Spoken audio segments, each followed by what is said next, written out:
आज की इस वीडियो में बात करेंगे पाकिस्तानी पासपोर्ट पे कितने कंट्रीज़ विदाउट वीज़ा आप घूम सकते हैं और कितने कंट्रीज़ में वीज़ा ऑन अराइवल है। इसके अलावा एक्सप्लेन करेंगे कि किस कंट्री में जो फ्री वीज़ा या वीज़ा ऑन अराइवल है उसमें से कितने कंट्रीज़ हैं जिनमें जॉब्स अपॉर्चुनिटीज़ मौजूद हैं, बिजनेस अपॉर्चुनिटीज़ मौजूद हैं। इसके अलावा किस कंट्री में जाना आसान है। तो इस तमाम इन्फॉर्मेशन जानने के लिए आप वीडियो के साथ बने रहिए। अस्सलाम वालेकुम फ्रेंड्स, मेरा नाम है असद अली, आप देख रहे हैं एवरी वीज़ा यूट्यूब चैनल। तो चैनल को विजिट कर लें क्योंकि इस चैनल पर आपको यूरोप एशिया से रिलेटेड इन्फॉर्मेशन और जॉब्स आप तक पहुँचती रहती हैं। साथ में इसको सब्सक्राइब भी कर लें ताकि नई आने वाली जॉब और इन्फॉर्मेशन आप मिस ना कर पाएँ। इसके लिए आप बेल आइकन को भी लाजमी प्रेस कर लें। इसके अलावा वीडियो को लाइक करें, कमेंट सेक्शन में ज़रूर बताएं। अगर आप हमसे डायरेक्ट बात करना चाहते हैं तो डिस्क्रिप्शन में हमारा फेसबुक आईडी लिंक है, आप वहाँ पे जाके हमसे कांटेक्ट कर सकते हैं। तो सबसे पहले मैं आपको लेके आया हूँ यहाँ पे पाकिस्तानी पासपोर्ट के विकीपीडिया पे। यहाँ पे हम देखेंगे कौन कौन से कंट्रीज़ हैं, उनको आगे एक्सप्लेन करेंगे, उनकी इकोनॉमी देखेंगे और इसके अलावा तमाम अपॉर्चुनिटीज़ जो मौजूद हैं वो देखेंगे और रूट भी देखेंगे कि किस कंट्री में जाना आसान है, कितना आसान है, तमाम इन्फॉर्मेशन। तो यहाँ पे आपके सामने तमाम लिस्ट मौजूद है जिसमें ई वीज़ा की लिस्ट भी है और इसके अलावा वीज़ा ऑन अराइवल वगैरह वीज़ा फ्री की लिस्ट भी है।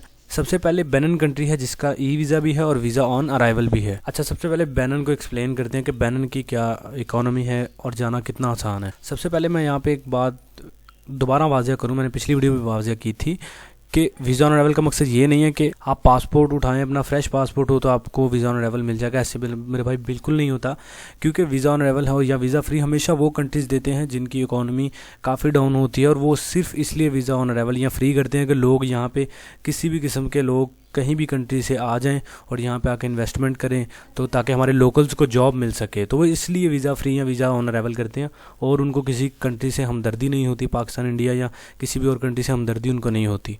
एनीवेज, बेनिन एक अफ्रीकन कंट्रीज़ है। अफ्रीकन कंट्रीज़ में से एक कंट्री है बेनिन। ये अफ्रीका का कंट्री है और बेनिन की करेंसी का नाम है XOF और ये करेंसी मतलब अगर बेनिन के 500 रुपये हों तो पाकिस्तान के 131.04 रुपये बनते हैं। इकोनॉमी इनकी काफ़ी डाउन है और यहाँ पे क्राइम रेट्स भी काफ़ी हद तक ज़्यादा है। तो मुझे नहीं लगता कि आपको यहाँ पे जाना चाहिए। फिर भी अगर कोई जाना चाहता है तो फ़्लाइट आपको मिल जाती है, टूरिज़्म के लिए आप यहाँ पे जा सकते हैं, लेकिन अपने रिस्क पे। सेकंड नंबर पे आपको यहाँ पे नज़र आ रहा होगा cap Verde, visa on arrival है इसका भी। इकोनॉमी की बात करें तो इनकी इकोनॉमी पाकिस्तान के हिसाब से तकरीबन 5% तक बेहतर है। मतलब आप देखेंगे कैप वर्डे का 1 रुपया जो वो पाकिस्तानी 1.56 यानी 1.56 रुपीज़, 1.5 रुपया बन रहा है। और कैप वर्डे की जो करेंसी है इसका नाम स्कोडो है। स्कोडो जो है वो एक पाकिस्तानी 1.5 रुपये के बराबर है। करेंसी तो यहाँ पे ज़बरदस्त है, मैं करेंसी बहुत अच्छी है, लेकिन आप ये देखें कि यहाँ पे ये कितनी दूर है अफ्रीकन जजीरे, अफ्रीकन रकबे से भी कितना दूर है। आप ये देखें कि समंदर के इसके चारों तरफ समंदर है, तो आप देखें कि ये कितना यहाँ पे तिजारत कितनी होती होगी, कितना ये एक्सपोर्ट करते होंगे, कितना ये इंपोर्ट करते होंगे। ठीक है, तो क्या हालात होंगे आप ये खुद बेहतर समझ सकते हैं। और ये एक छोटा सा कंट्री है, ये बहुत कुछ ज़्यादा बड़ा नहीं है। तो यहाँ पे जॉब्स की अपॉर्चुनिटीज़ बिल्कुल मौजूद नहीं है, बिज़नेस की अपॉर्चुनिटीज़ बिल्कुल मौजूद नहीं है। ये सिर्फ़ और सिर्फ टूरिस्ट के लिए है और क्राइम रेशियो यहाँ पे तकरीबन 15% है। और यहाँ पे अगर आप टूरिस्ट बेस पे जाना चाहते हैं तो आप जा सकते हैं। अगर आप जाना चाहते हैं विज़िट के लिए तो जा सकते हैं। बिज़नेस या वर्क वीज़ा के लिए कभी भी आपको ये यहाँ पे नहीं जाना चाहिए। यहाँ पे कोई ऐसी अपॉर्चुनिटीज़ मौजूद नहीं है, बल्कि आप पैसे ज़ाया करने वाली बात है। नेक्स्ट कंट्री आप यहाँ पे कोमोरोस देख सकते हैं, वीज़ा ऑन अराइवल है इसका भी। कोमोरोस की करेंसी जो है वो पाकिस्तान से कम है। करेंसी इतनी ज़्यादा कम नहीं है, कम है लेकिन इतनी ज़्यादा नहीं है, चल जाएगी। लेकिन कोमोरोस एक जजीरा नुमा कंट्री है, ये बहुत बड़ा मुल्क नहीं है बल्कि एक छोटा सा, तकरीबन एक शहर के मुताबिक ये कंट्री है। एक पाकिस्तान का जो एक शहर है तकरीबन इतना इसका रकबा है, तो ये एक छोटा कंट्री है कोमोरोस। यहाँ पे भी बिज़नेस और जॉब्स मौजूद नहीं है। आगे जिस कंट्री में मौजूद होंगी मैं उसके बारे में भी आपको बताऊंगा और उसका जाने का जो आपको तरीका भी बताऊंगा वहाँ पे। तो फ़िलहाल इसमें मौजूद नहीं है। टूरिस्ट के लिए जाना है तो आप जा सकते हैं। इसके अलावा यहाँ पे आप डोमिनिका देख रहे हैं, यहाँ पे वीज़ा नॉट रिक्वायर्ड है, आपको वीज़ा नहीं चाहिए यहाँ पे जाने का। लेकिन करेंसी देखें तो करेंसी ज़बरदस्त है, बहुत ही अच्छी करेंसी है। ठीक है, ईस्ट कैरेबियन डॉलर चलता है यहाँ पे और ये 58.22 यानी कि 58 रुपये के बराबर है।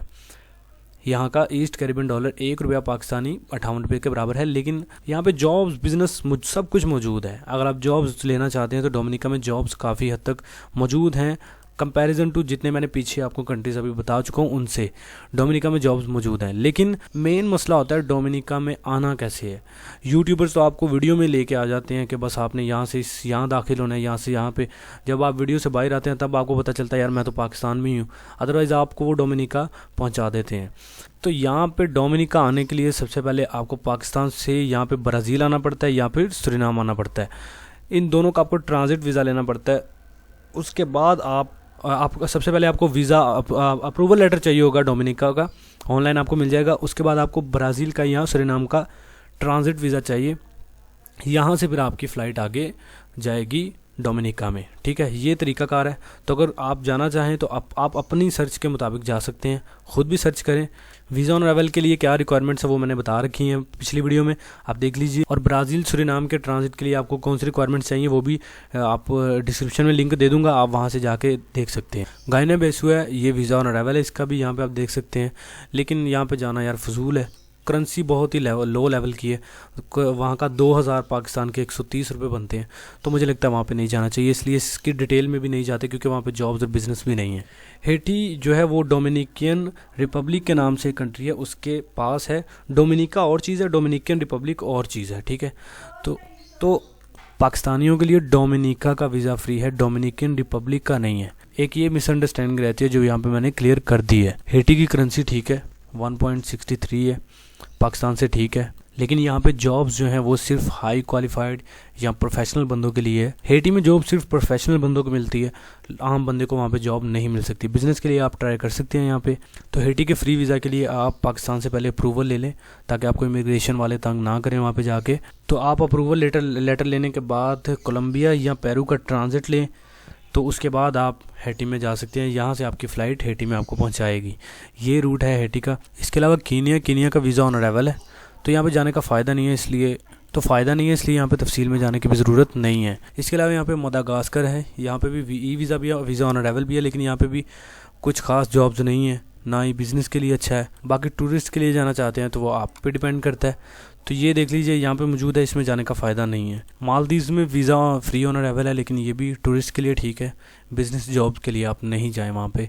मालदीव्स ट्रैवल हिस्ट्री बनाने के लिए सबसे बेस्ट है, लेकिन जॉब बिज़नेस के लिए आप वहाँ पे ट्राई ना करें। इसके अलावा मोरिटानिया है, साउथ अफ्रीका का कंट्री है, ये भी इकॉनमी भी इसकी ठीक है 4.20। तो जॉब्स अपॉर्चुनिटीज़ यहाँ पे मौजूद हैं, ठीक है ये। लेकिन यहाँ पे आपको आने के लिए सूडान से आगे फ़्लाइट लेना पड़ती है, मतलब इसके लिए आपको सूडान का ट्रांजिट चाहिए। ट्रांजिट के लिए क्या रिक्वायरमेंट्स होती हैं ये आप गूगल पे सर्च कर सकते हैं, कंट्री का नाम लिख के। माइक्रोनेशिया यहाँ पे मौजूद है और ये इसके लिए इसकी करेंसी अगर आप देखें तो 157 है, यूनाइटेड स्टेट डॉलर यहाँ पे चलता है, बहुत अच्छी करेंसी है। लेकिन जॉब्स यहाँ पे बिल्कुल भी मौजूद नहीं है। आप यहाँ पे कभी भी रिस्क ना ले जाने का, क्योंकि जॉब यहाँ पे बिल्कुल मौजूद नहीं है। यूनाइटेड स्टेट डॉलर चलता है लेकिन जॉब्स अपॉर्चुनिटीज़ यहाँ पे बिल्कुल नहीं है। यहाँ तक पहुँचने के लिए आपको यहाँ पे पुलाव का वीज़ा चाहिए। तो पुलाव का ट्रांजिट कैसे लेना गूगल पे आप सर्च कर सकते हैं। पुलाव के ट्रांजिट पे ही आप माइक्रोनेशिया में एंटर हो सकते हैं, यहीं से फ़्लाइट जाती है। यहाँ पे करेंसी ठीक है, लेकिन जॉब्स अपॉर्चुनिटीज़ यहाँ पे माइक्रोनेशिया में मौजूद नहीं है। उसके अलावा यहाँ पे मोज़म्बिक है, इसका भी वीज़ा ऑन अराइवल है, लेकिन जाने का कोई फ़ायदा नहीं है यहाँ पे। नेपाल का वीज़ा ऑन अराइवल है, इसमें भी तकरीबन पाकिस्तान जैसे ही हालात हैं। इसके अलावा यहाँ पे पुलाव का वीज़ा ऑन अराइवल है। अगर आप चाहें तो आप एक अपना पैकेज बना सकते हैं जिसमें पुलाव से माइक्रोनेशिया में इंटर हुए हैं। ये आपका एक पैकेज होगा, तो आप बना सकते हैं अगर आप चाहें तो। पुलाव में भी यूनाइटेड स्टेट डॉलर ही चलता है। इसके अलावा कतर का वीज़ा नॉट रिक्वायर्ड है, आप चाहें तो आप ट्राई कर सकते हैं, लेकिन अगर आपके पास कोई स्किल है, विदाउट स्किल आप कतर में ना जाएँ तो बेहतर है। स्किल है तो आप कतर ज़रूर ट्राई करें, वीज़ा नॉट रिक्वायर्ड है यहाँ पे। इसके अलावा रवांडा में आप ट्राई कर सकते हैं। रवांडा में बिज़नेस और जॉब्स की अपॉर्चुनिटीज़ मौजूद हैं, लेकिन क्राइम रेट्स यहाँ पे थोड़ा ज़्यादा है, इसलिए आप खुद अपना सर्च के मुताबिक अपना फैसला करें। यहाँ पे जॉब्स और बिज़नेस अपॉर्चुनिटीज़ मौजूद हैं।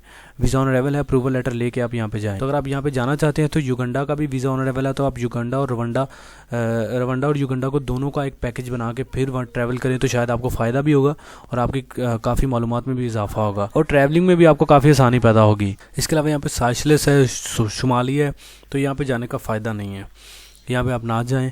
टूरिस्ट के लिए जाना चाहते हैं तो वो एज़ योर विश, लेकिन वर्क या बिज़नेस के लिए आप यहाँ पे ना जाएं। ट्रिनिडेड एंड टोबैगो ये काफ़ी ज़बरदस्त कंट्री है और करेंसी भी इसकी तकरीबन अच्छी खासी करेंसी है इसकी, 23 के बराबर, 23 रुपये के बराबर है, यानी तुर्की की करेंसी के बराबर है, ट्रिनिडाद एंड टोबैगो की करेंसी। यहाँ पे जाने के लिए आपको ब्राज़ील या बोलिविया का ट्रांजिट लेना पड़ता है और अप्रूवल लेटर लेना पड़ता है ट्रिनिडाद एंड टोबैगो का, जो ऑनलाइन आपको मिल जाता है, visa on arrival approval letter. Approval letter के बगैर आप कभी भी, चाहे वीज़ा फ्री है चाहे वीज़ा ऑन अराइवल है, कभी भी अप्रूवल लेटर के बगैर ना जाएं, वरना इमिग्रेशन वाले आपको बहुत तंग करते हैं। उसके बाद युगांडा के बारे में वीडियो बना चुका हूँ, आप पिछली वीडियो देख सकते हैं। और वनवातु आप ना जाएं, वनवातु भी आपके लिए ठीक नहीं है। टूरिस्ट के लिए जाना चाहते हो तो बेस्ट है, वर्क या बिजनेस के लिए आप वहाँ पे ट्राई ना करें। तो ये तो मैंने आपको बताई किस कंट्री में जॉब्स की अपॉर्चुनिटी मौजूद हैं, वीज़ा फ्री वाले में या वीज़ा ऑन अराइवल वाले में, तो किस में मौजूद नहीं है। लेकिन यार किसी भी कंट्री में वीज़ा फ्री या वीज़ा ऑन अराइवल जाने के लिए आपके पास मैक्सिमम आपकी अकोमोडेशन के लिए 1.5 से 2 लाख मौजूद होना चाहिए, तभी इमिग्रेशन वाले आपको पार जाने देते हैं, वरना वो आपको रोक के वापस भेज देते हैं। तो कभी भी आप खाली हाथ ना जाएं किसी भी वीज़ा फ्री या ऑन अराइवल वाले कंट्री में, 1.5 से 2 लाख का अकोमोडेशन साथ लेके जाएं। क्योंकि यार वीज़ा फ्री या वीज़ा ऑन अराइवल वाले कंट्रियों का मकसद यही होता है कि लोग यहाँ पे पैसा लेके आएँ, यहाँ पे खर्च करें, यहाँ पे इन्वेस्ट करें, हमारे मुल्क की इकॉनमी बेस्ट हो। तो अगर आपके पास पैसे नहीं होंगे तो वो आपको जाने नहीं देंगे। मैक्सिमम 1.5 से 2 लाख आपके पास अकोमोडेशन होनी चाहिए, ज़्यादा हो तो प्लस पॉइंट है, लेकिन इतनी तकरीबन होनी चाहिए। ये इमिग्रेशन वालों, इसके बगैर आपको इमिग्रेशन वाले नहीं जाने देते। एक accommodation, hotel confirmation, return ticket, ये 3 चीज़ें लाजमी हैं इसके बगैर, और अप्रूवल लेटर, ये 4 चीज़ों के अलावा के बगैर आपको ना ऑन अराइवल वाले आगे जाने देंगे, ना वीज़ा फ्री वाले आगे जाने देंगे। तो वीडियो काफ़ी लंबी होगी, तो आज के लिए सिर्फ यही था। अगर आपको किसी भी और कंट्री की समझ नहीं आई या किसी कंट्री से रिलेटेड आपको इन्फॉर्मेशन समझ नहीं है, तो आप डिटेल में उसके बारे में जानना चाहते हैं कि मुकम्मल डिटेल में, तो आप मुझे कमेंट सेक्शन में बता सकते हैं, मैं मुकम्मल डिटेल में उस कंट्री से रिलेटेड वीडियो बना दूंगा। तो फाइनली आज के लिए यही था, मिलते हैं अगली किसी अच्छी सी वीडियो में, तब तक के लिए दीजिए मुझे इजाज़त। अल्लाह हाफिज़।